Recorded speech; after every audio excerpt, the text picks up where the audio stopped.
என்ற வகையில் ஒரு பாதுகாப்பு படையினுடைய, அதாவது மிலிட்ரி, அதாவது டிஃபென்ஸ், அதே போல் ஆர்மி, நேவி, ஏர்ஃபோர்ஸ், இதனுடைய பங்கு என்பது ஒரு அளவிட முடியாத ஒரு பாராட்டுதற்குரிய ஒரு விண்ணளவு கூட பாராட்டலாம். அந்த அளவுக்கு ஒரு பெரிய அளவுக்கு பாராட்டுறதுக்குரிய ஒரு விஷயம். அவர்கள் ஒரு சென்னையை தேர்ந்தெடுத்து அதன் அடிப்படையில் அந்த விமான சாகசப்படை நிகழ்ச்சி நடந்ததாக சொன்னால் அதுக்கு முழு ஒத்துழைப்பு யார் கொடுக்கணும்? ஒரு மாநில அரசாங்கம் கொடுக்கணும். ஏற்கனவே விமான சாகசப்படை நடத்துகின்ற அந்த ஏர்ஃபோர்ஸ், அதாவது மிலிட்ரியை சார்ந்தவங்க தெளிவாக சொல்லியிருக்காங்க. என்ன சொன்னாங்கன்னா 15 லட்சம் பேர் இது வருவாங்கன்னு சொல்லிட்டு. அந்த 15 லட்சம் பேர் வருவாங்கன்னு சொன்னோன்னா மாநில அரசு என்ன பண்ணியிருக்கணும்? உஷாராக இருக்கணுமா இல்லையா? உஷாராகலை, தூங்கிட்டாங்க. இன்டெலிஜென்ஸ் என்ன பண்ணியிருக்கு? சென்னை ஏற்கனவே ஒரு 60-70 லட்சம் பேர் இருக்கிறாங்க. சென்னையை சுற்றி இருக்கின்ற திருவள்ளூர், காஞ்சிபுரம், செங்கல்பட்டு மாவட்டம், இந்த மாவட்டங்கள்லேருந்து கூட மொத்தமாக வரும்போது ஒட்டுமொத்தமாக 15 லட்சம் பேர் வரும்போது அவங்களுக்கு போதிய ஏற்பாடுகள் செய்ய வேண்டியது யாருடைய பொறுப்பு? ஒரு மாநில அரசுடைய பொறுப்பு இல்லை, சென்னை மாநகராட்சியுடைய பொறுப்பு இல்லை. குடித நீர், அதே போன்று அவர்களுக்கு இயற்கை உபாதைகள் கழிப்பதற்குரிய இடம், அதே போன்று பல்வேறு வகை வசதிகள் அவங்களுக்கு கடுமையான வெயில், அந்த வெயிலின் தாக்கத்தில் தப்பிப்பதற்கு வேண்டிய அந்த நிழற்பந்தல்கள் அமைக்கப்பட வேண்டுமா இல்லையா? இல்லை.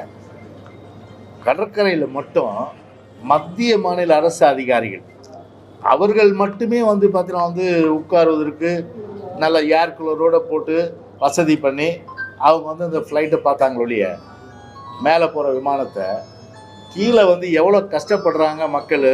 ஒரு குடிக்க தண்ணி இல்லை, இயற்கை உபாதை கழிக்கிறதுக்க முடியல. அது மட்டும் இல்லை, நெடுந்தூரம் நடந்து வருகின்ற ஒரு நிலைமை அவங்களுக்கு ஏற்பட்டிருக்கு. அதாவது கிட்டத்தட்ட பார்த்தீங்கன்னா ஒரு 11 to 1 மணின்னு நினைக்கிறேன் அந்த ஷோ. பீச் ஸ்டேஷன்லேருந்து நடந்து வரணும்னா எப்படி முடியும்? குழந்தைய தூக்கிட்டு. அப்போ பேருந்து வசதி ஏன் விடல?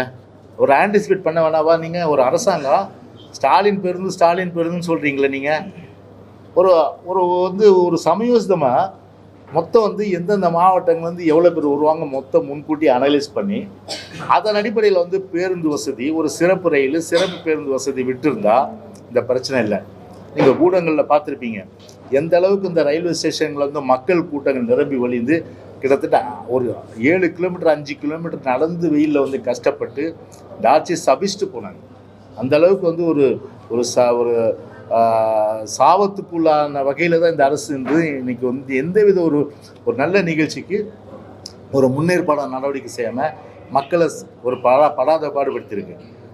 ஒரு ஃபார்முலா 4 கார் ரேஸ்க்கு அதுக்கு மட்டும் நீங்கள் என்ன பண்ணீங்க? 15 நாள் மெனக்கெட்டு 10,000 பேர் அதை பார்க்குறான்.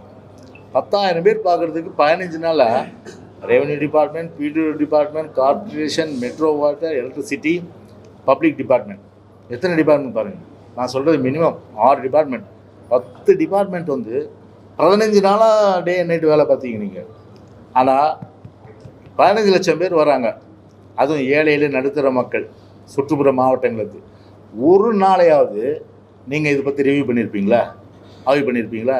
இல்லை ஒரு நாளைக்காவது நீங்கள் அந்த இடத்த போய் பார்த்து என்னென்ன ஏற்பாடுகள் செய்யணும்? விசாலமான இடம் மெரினா பீச்சுன்றது. கிட்டத்தட்ட லைட் ஹவுஸ்லேருந்து நம்முடைய அம்மா நினைவிடம், அதே போல் அண்ணா சதுக்கம், இந்த இடம் பார்த்தீங்கன்னா கிட்டத்தட்ட 3.5 கிலோமீட்டர். இந்த 3.5 கிலோமீட்டரில் ஒரு ஷாமியானா போகிறதுக்கு எவ்வளோ செலவாகும்?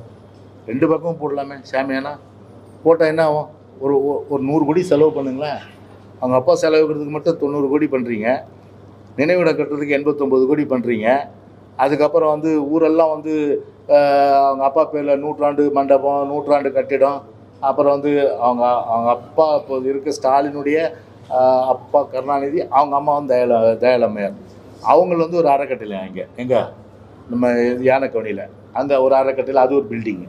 இப்படி எங்கே உத்தரப்பிரதேசில் எப்படி முழுமையான அளவுக்கு எல்லா பேரும் எல்லா இதுக்கு பில்டிங் வச்சாங்களோ எல்லா பேரும் வைக்க முடியுது, அதுக்கு பணம் ஒதுக்க முடியுது. ஏன் இது ஒரு மத்திய அரசு, ஒரு டிஃபென்ஸு, ஒரு ஏர்ஃபோர்ஸு ஒரு நல்ல நிகழ்ச்சி சென்னையில் கொண்டு வந்ததா அதை முறைப்படுத்தி ஒழுங்குபடுத்தியிருந்தா ஒரு 15 லட்சம் பேருக்கு கஷ்டம் வந்திருக்குமா? 15 லட்சம் பேர் திட்டிட்டு போயிருக்கான், சாமட்டு போயிருக்கான். 3 பேர் செத்து போயிட்டாங்க. இன்றைக்கி 22 ஒருத்தர் செத்து போயிட்டார், ஒருக்குப்பேட்டில் ஒருத்தர் செத்து போயிட்டார், அதுக்கப்புறம் தென்சென்னையில் நினைக்கிறேன் அவர் ஒருத்தர் பெருங்கலத்தூர் அவரும் வந்து இறந்து போயிட்டார். பல பேர் கஷ்டப்பட்டாங்க, குடிக்க தண்ணி கிடையாது.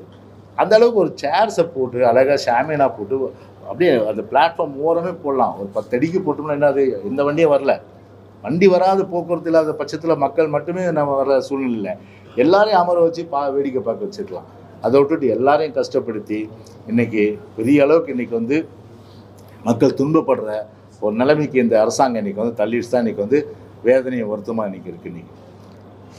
இன்றைக்கி சின்ன வயசு 32 வயசு 38 வயசு இந்த மாதிரி சின்ன இன்னும் பல பேர் பார்த்தீங்கன்னாக்கா ராயப்பேட்டையில் ராஜீவ்காந்தியில் ஓமந்தூராக அனுமதிக்கப்பட்டிருக்காங்க. இதுக்கு முழுக்க யார் பொறுப்பேற்கணும்? இந்த மாதிரி ஒரு கொடுமை நடந்திருக்கு. ஒரு பட்ட பகலில் ஒரு நண்பகல் வெயிலில் 11 மணிக்கு வச்சு இந்த மாதிரி ஒரு விவகாரத்தை நிகழ்த்தியிருக்காங்க. முதலமைச்சர் அந்த பந்தத்தில் உட்காந்து குடும்பத்தோடு உட்காந்து பார்க்குறாரு. பொதுமக்களுக்கு ஒரு அநீதி இழைக்கப்பட்டிருக்கு. அதை நீங்கள் எப்படி பார்க்கல? இல்லை, அதுதான் சொல்கிறேன். இப்போது ஒரு ஒரு ஒரு நிர்வாகம் டோட்டலி ஃபெயிலியர்.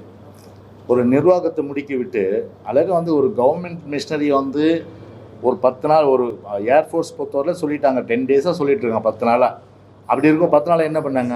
ஒரு ஆய்வுக்கூட்டம் நடத்திருப்பாங்களா? இல்லை ஏதாவது என்னென்ன பண்ணணும், எவ்வளோ பேர் ஆன்டிசிபேட் பண்ணுறோன்னு சொல்லிட்டு அதை பண்ணியிருப்பாங்களா? அப்போ இந்த 3 பேர் இறந்ததுக்கு இவங்க தான் பொறுப்பெடுத்து அவங்களுடைய குடும்பத்துக்கு என்ன தேவையோ அதை செய்ய வேண்டியது ஒரு அரசாங்கத்துடைய கடமை. ஒரு நிர்வாகம்னா எவ்வளோ கிலோ அப்படின்னு கேட்கக்கூடிய அளவுக்கு ஒரு நிர்வாக திறன் இல்லாத ஒரு முதலமைச்சரும் ஸ்டாலினும் துணை முதலமைச்சராக உதயநிதி பெற்றது தான் தமிழ்நாட்டுடைய ஒரு ஒட்டுமொத்தமாக துரதிர்ஷ்டம்.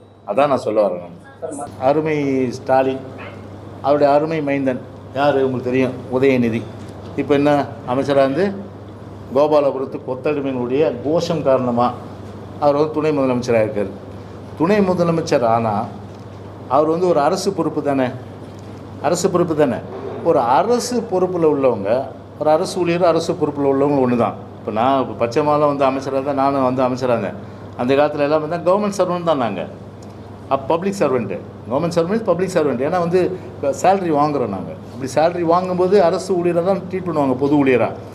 அப்படி இருக்கும்போது ஒரு கட்சி நிகழ்ச்சிக்கு போகும்போது நீங்கள் எதை வேணாலும் போட்டுங்க, உங்கள் கட்சி கொடி பெருசாக மூஞ்சி இங்கேருந்து கால் வரையில் போட்டுங்க, உங்கள் சின்னத்தை இதுலேருந்து இது வரையில் போட்டுங்க, எங்களுக்கு அது மாறுபட்ட கருத்து இல்லை.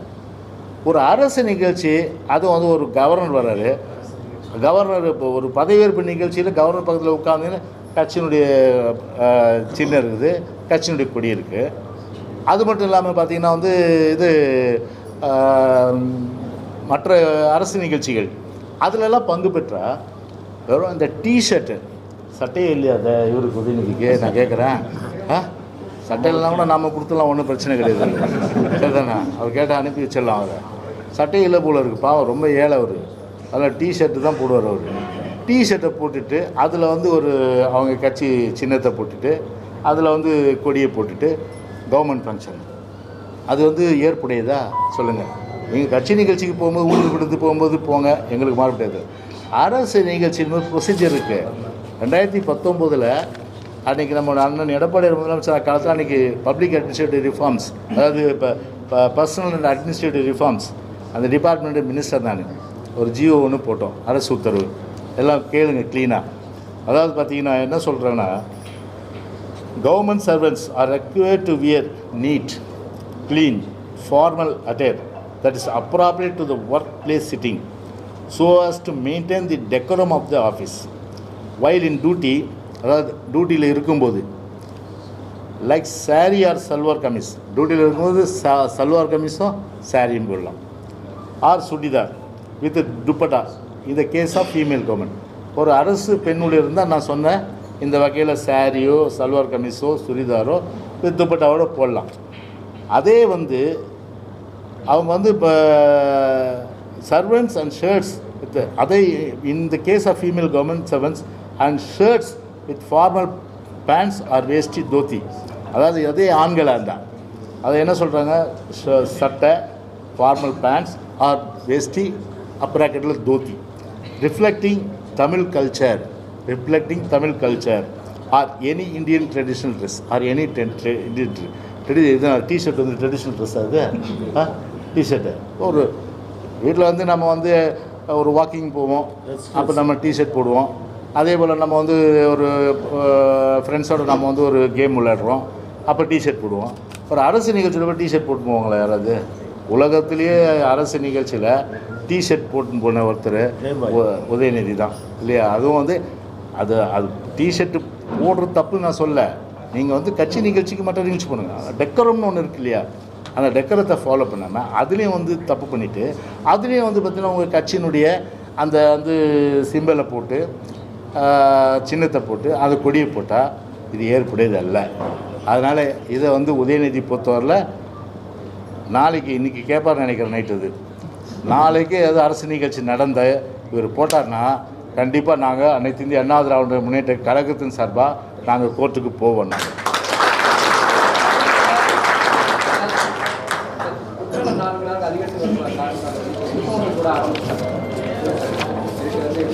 என்னப்பா